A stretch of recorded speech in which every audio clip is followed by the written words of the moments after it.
Noticias de última hora. Lo que la Corte ha dicho es, no puede encargar la presidencia vía decreto, indica el ministro José de la Gasca. El ministro informó que buscarán la manera para que el primer mandatario pueda hacer campaña electoral, ya que la Corte Constitucional no lo ha prohibido. El ministro de Gobierno, José de la Gasca, indicó este lunes, 3 de febrero de 2025 que, de acuerdo a lo resuelto por la Corte Constitucional sobre los decretos ejecutivos 500 y 505 no es necesario emitir decretos ejecutivos para encargar la presidencia. Además, de la Gasca puntualizó que la designación de Cynthia Gelibert Mora como vicepresidenta encargada sigue intacta y consideró que el fallo de la Corte Constitucional no es un revés para el presidente Daniel Noboa. La Corte lo que me ha dicho es que no debía encargar la presidencia vía decreto, porque la circunstancia se produce de facto. O sea, ocurre la fuera mayor, inmediatamente opera el mecanismo de sustitución previsto en el artículo 146. No necesito declararlo, dijo de la Gasca en entrevista. El ministro informó que buscarán la manera para que el primer mandatario pueda hacer campaña electoral, ya que la Corte Constitucional no lo ha prohibido y tampoco podía hacerlo.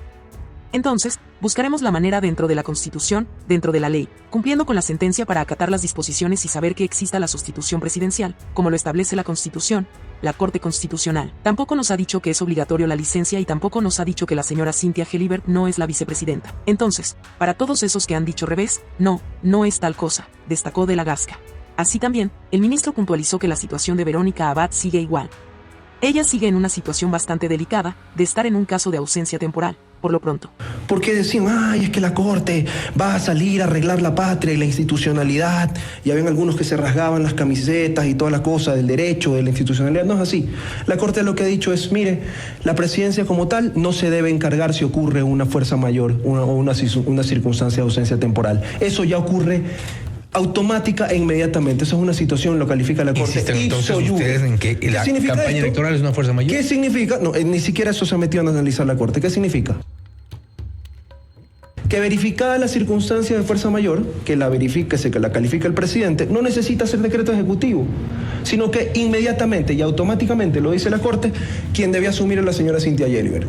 Daniel Noboa no puede encargar la presidencia vía decreto ejecutivo para hacer campaña, así lo dictaminó la Corte Constitucional con 8 de 9 votos. La decisión del organismo se hace pública en la recta final de la contienda electoral, aunque se la tomó el pasado 23 de enero. Los decretos 500 y 505 con los que Daniel Noboa encargó la presidencia para hacer campaña fueron declarados inconstitucionales por la Corte Constitucional. El dictamen se conoció finalmente la tarde de este lunes. Aunque la decisión se hizo saber desde el organismo, se tomó el 23 de enero pasado. La Corte deja en claro que ambos decretos son contrarios a lo estipulado en el artículo 146 de la Constitución, donde se detalla que la ausencia temporal cabe si hay enfermedad o circunstancias de fuerza mayor. A decir de la Corte, esta causal de ausencia temporal se configura exclusivamente a partir de la existencia de eventos o circunstancias imprevisibles e irresistibles que imposibiliten al presidente de la República el ejercicio de su cargo. También, el organismo es tajante en señalar que no procede la figura de entregar la presidencia a través de un decreto ejecutivo. La decisión contó con 8 de 9 votos posibles. El juez Enrique Herrería salvó el suyo, argumentando que la demanda debió ser desestimada. Finalmente, sobre este dictamen que se conoce en la recta final de la campaña, la Corte Constitucional aseguró que no le corresponde pronunciarse sobre la existencia de presuntas infracciones electorales, cuestión que es de competencia exclusiva del Tribunal Contencioso Electoral, en tanto que el organismo aún no se pronuncia sobre la constitucionalidad del decreto 494, con el que Noboa designó a Cynthia Gelibert como vicepresidenta, luego de que Verónica Abad no acató la disposición de viajar a Turquía. Seguimos con las noticias. ¿Cuáles son los efectos del fallo de la Corte Constitucional que declaró inconstitucional el encargo de la presidencia a Cynthia Gelibert? Faltan 3 días para que se cierre la campaña electoral para los comicios del 9 de febrero.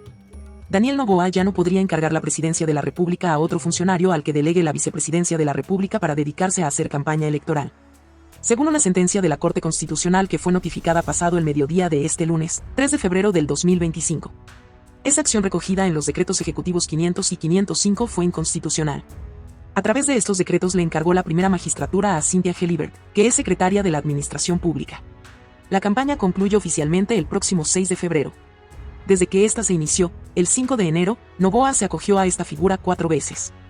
Cuando el presidente de la República, en el artículo 1 de los decretos 500 y 505, dispone encargar la presidencia, contradice lo previsto en el artículo 146 de la Constitución. pues como quedó establecido no procede la figura de entregar la presidencia a través de un decreto ejecutivo.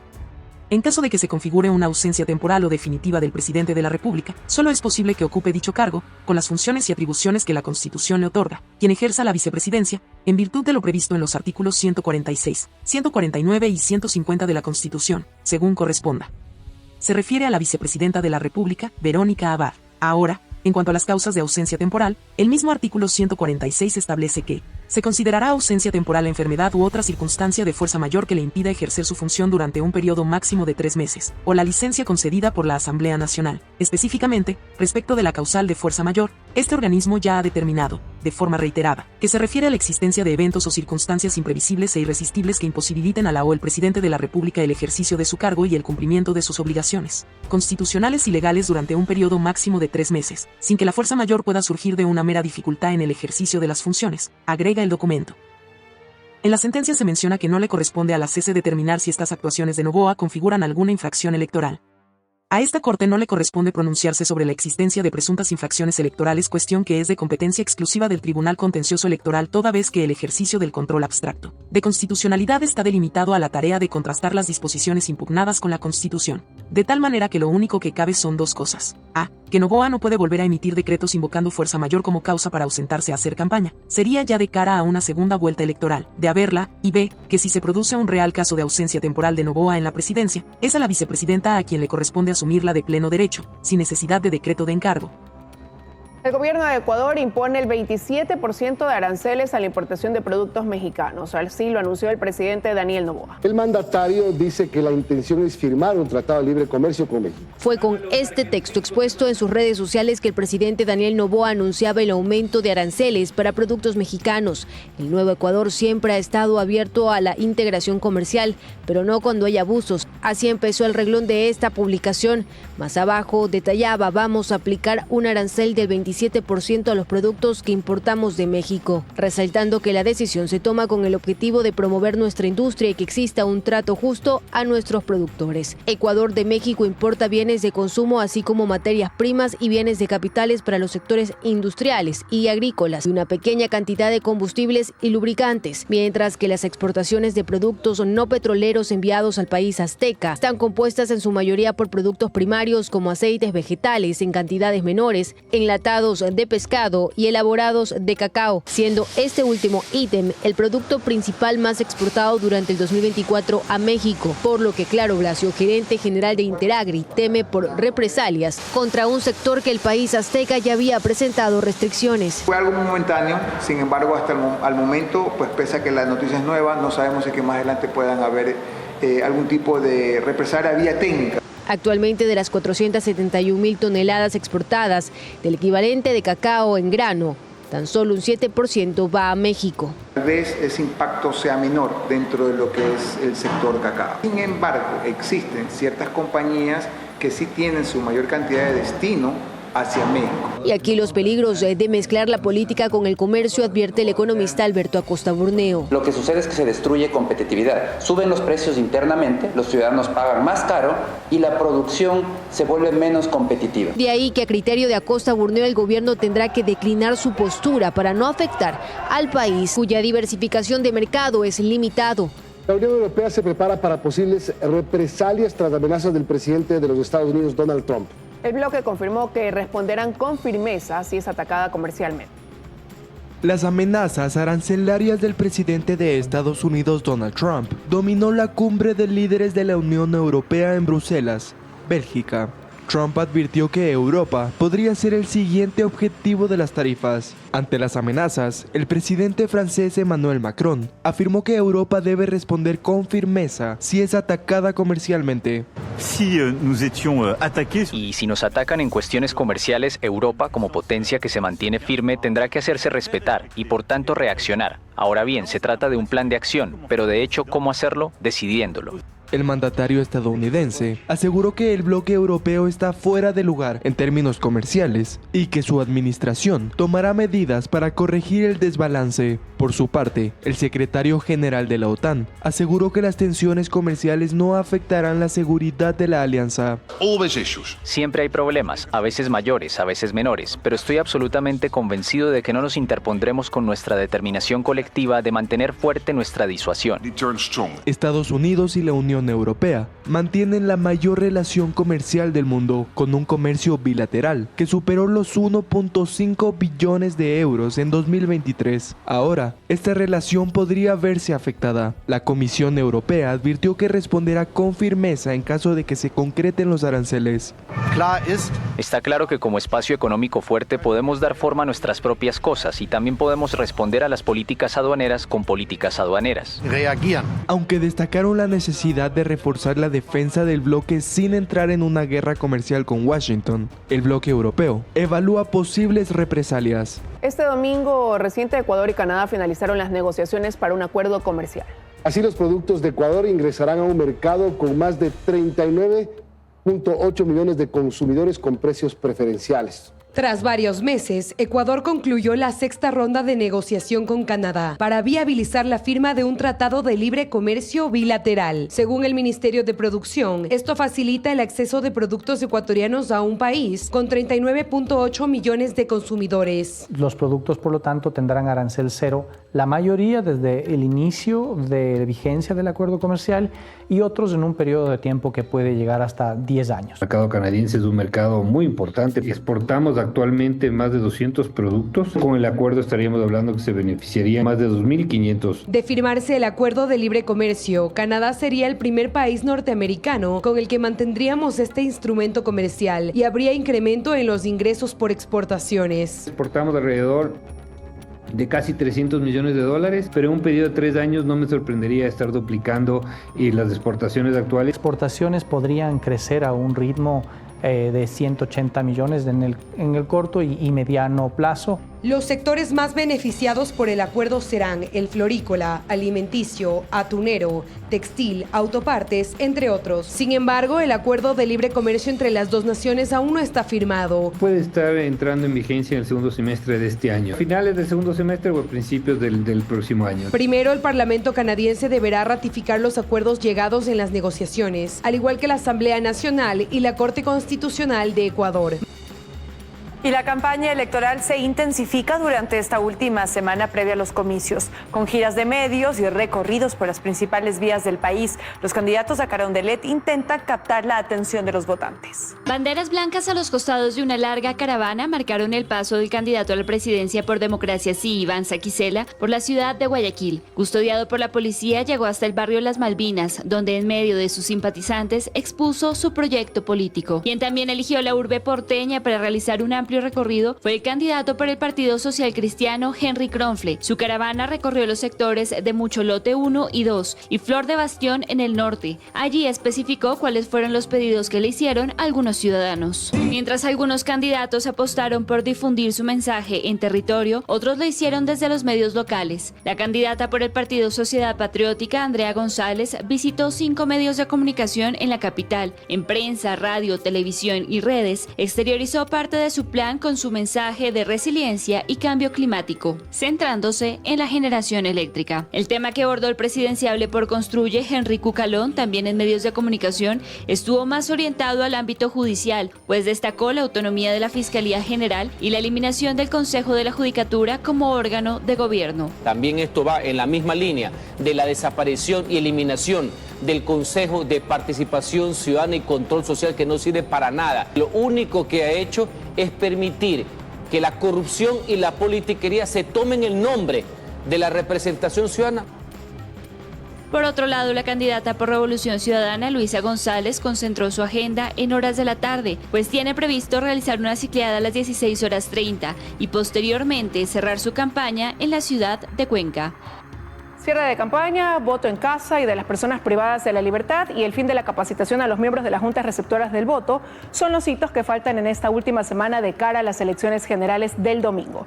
El CNE alista los detalles finales. Quedan 6 días para que más de 13,7 millones de ecuatorianos acudamos a las urnas para elegir un binomio presidencial, asambleístas y parlamentarios andinos. Y el Consejo Nacional Electoral alista los últimos detalles. Por ejemplo, la impresión de papeletas y documentos concluyó y 30.000 kits para el sufragio ya están en 19 provincias. Mañana sale Chimborazo por una excepcionalidad. Y el miércoles las demás provincias, Bolívar, Tungurahua y Cotopaxi.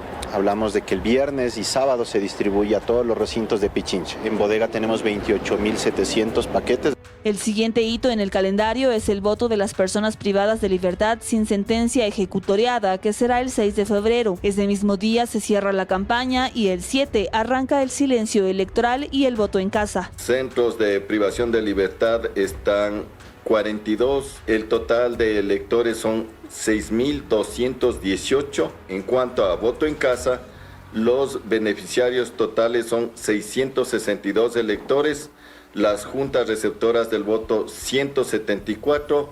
Asimismo, la ley seca regirá en el país a partir de las 12 horas del 7 de febrero hasta la misma hora del lunes 10. Durante este periodo se ejecutarán operativos de control y quienes incumplan esta normativa serán sancionados con una multa de $235, equivalente al 50% de un salario básico. Las sanciones también aplican a quienes se presenten a votar en estado de embriaguez. Finalmente, la votación general será el 9 de febrero, para el que las autoridades hacen recomendaciones. No asistir con niños, no asistir con maletas, y se ha conversado también con los diferentes alcaldes y se les ha solicitado que en el día del proceso no exista ventas ambulantes. La capacitación a los miembros de las juntas receptoras del voto se hará hasta el propio día del sufragio. Vamos a contarles también noticias internacionales que México y Estados Unidos llegan a un primer acuerdo sobre los aranceles impuestos por Donald Trump. Así es, ambos países pausaron su disputa comercial. Tras una llamada entre Claudia Sheinbaum y Donald Trump, se acordó suspender por un mes los aranceles del 25%, mientras México refuerza su frontera. Se enfría la guerra comercial entre México y Estados Unidos. La presidenta de México, Claudia Sheinbaum, anunció que se pausará por un mes la entrada en vigor del arancel del 25% a productos mexicanos impuestos por Estados Unidos. Dije, bueno, vamos a ponerlo en pausa un mes y estoy segura que en este mes vamos a poder dar resultados. Fue una buena conversación en el marco de respeto. La decisión se tomó tras una llamada telefónica entre Sheinbaum y su homólogo estadounidense Donald Trump. Ambos mandatarios acordaron una serie de medidas para suspender temporalmente las tarifas. Como parte del acuerdo, México reforzará la frontera norte con 10.000 elementos de la Guardia Nacional de manera inmediata, con el objetivo de frenar el tráfico de drogas y la migración irregular. Pues que habíamos estado trabajando juntos en migración, de reducir el tráfico de fentanilo que se da de México a Estados Unidos y de otras drogas, no solamente de fentanilo. Además, Sheinbaum informó que Washington se comprometió a intensificar esfuerzos para frenar el tráfico de armas de alto poder hacia México. Le expliqué pues la gravedad de la cantidad de armas de alto poder que entran desde Estados Unidos a México, y que estas armas de alto poder que llegan de manera ilegal pues arman a los grupos delictivos. Por su parte, Trump confirmó la decisión a través de su red social Truth Social, donde calificó la conversación con Sheinbaum como muy amistosa. También anunció que en el transcurso del próximo mes se llevarán a cabo negociaciones lideradas por el secretario de Estado, Marco Rubio. Asimismo, el presidente estadounidense manifestó su interés en participar personalmente en las negociaciones para alcanzar un acuerdo bilateral en materia de comercio y seguridad. Mientras tanto, la tensión comercial entre Canadá y Estados Unidos sigue estancada. Esta tarde, Donald Trump y Justin Trudeau mantendrán una segunda llamada para definir el futuro de los aranceles. A un día de que entren en vigor los nuevos aranceles decretados por Donald Trump, las tensiones comerciales entre Estados Unidos y Canadá siguen sin resolverse. Trump sostuvo una primera conversación con el primer ministro de Canadá, Justin Trudeau, pero según el propio mandatario no fue productiva. Esta tarde, Trump y Trudeau tendrán una segunda reunión en la que podría definirse si se suspenden o no los aranceles a Canadá. Ante las amenazas de aranceles, el primer ministro, Justin Trudeau, anunció represalias con tarifas del 25% a productos estadounidenses. Canadá va a responder a los Estados Unidos con un 25% de tarifas sobre un total de $106.000 millones sobre valor de los productos estadounidenses. Canadá también considera represalias no arancelarias, como proyectos en materia de energía y minería, dos puntos de colaboración fundamentales entre los dos países. Por su parte, China también advierte sobre represalias. El gobierno de Xi Jinping anunció que llevará el caso ante la Organización Mundial del Comercio.